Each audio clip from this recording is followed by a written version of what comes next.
Assalamualaikum warahmatullahi wabarakatuh. Perkenalkan, nama saya Adisa Damayanti. Saya mahasiswa semester 4 Fakultas Keguruan dan Ilmu Pendidikan Universitas Darul Ulum Jombang.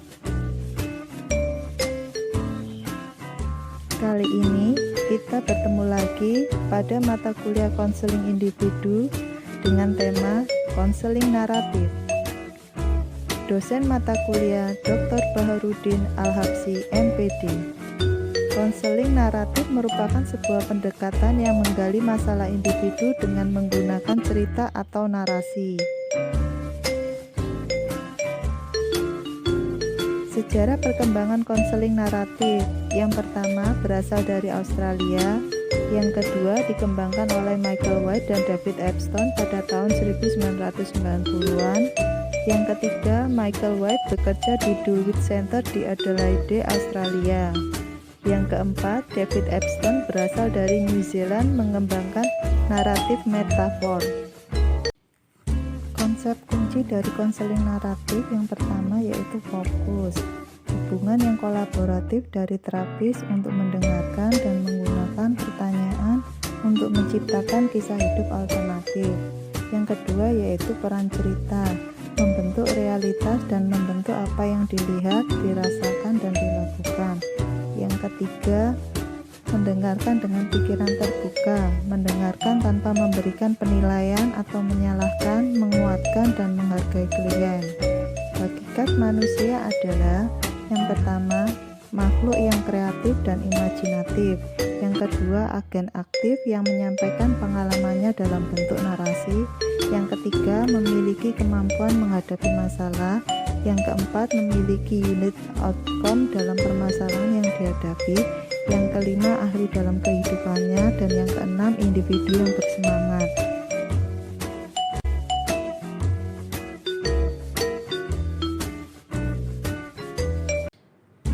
Pribadi yang sehat yaitu yang pertama, mampu menggambarkan kehidupannya berdasarkan kebutuhan.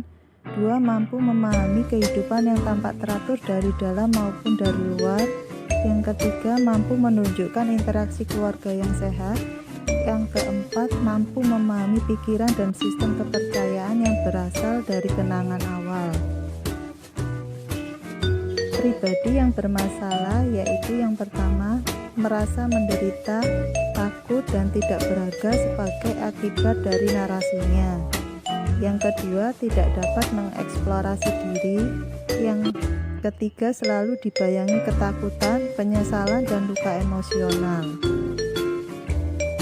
Tujuan konseling naratif yaitu membawa konseling agar dapat menggambarkan pengalaman mereka dalam bahasa yang baru dan segar.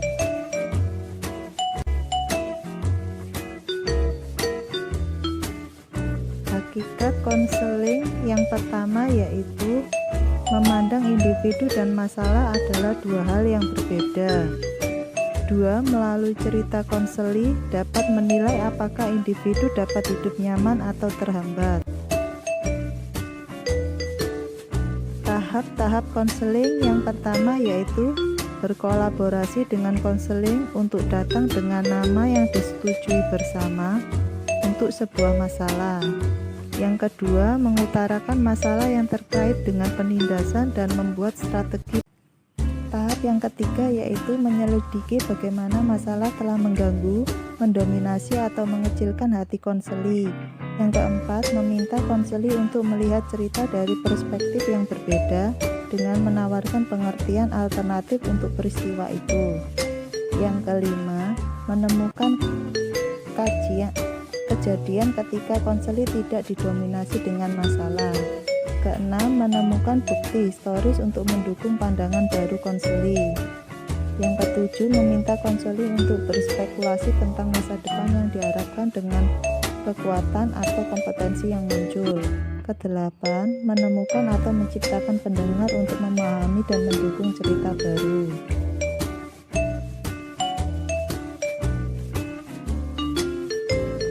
Teknik konseling yang pertama yaitu memberikan pertanyaan, kedua self stories, ketiga mendengarkan cerita dengan pikiran terbuka, Keempat, eksternalisasi dan dekonstruksi. 5. Mencari pemecahan yang unik. 6. Mengarang kembali cerita alternatif. 7. Menulis surat.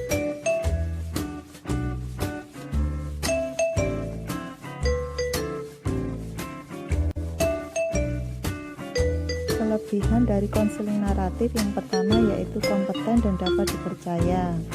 Kedua, meyakini konseling mampu membangun dirinya menuju kehidupan yang relatif singkat.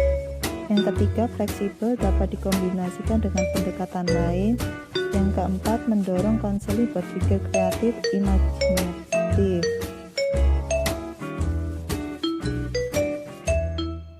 Kelemahan dari konseling naratif yang pertama yaitu 1. Memandang kebenaran relatif. 2. Tidak ada formula atau resep untuk diikuti untuk memastikan hasilnya positif. Ketiga, cerita bisa dibuat-buat.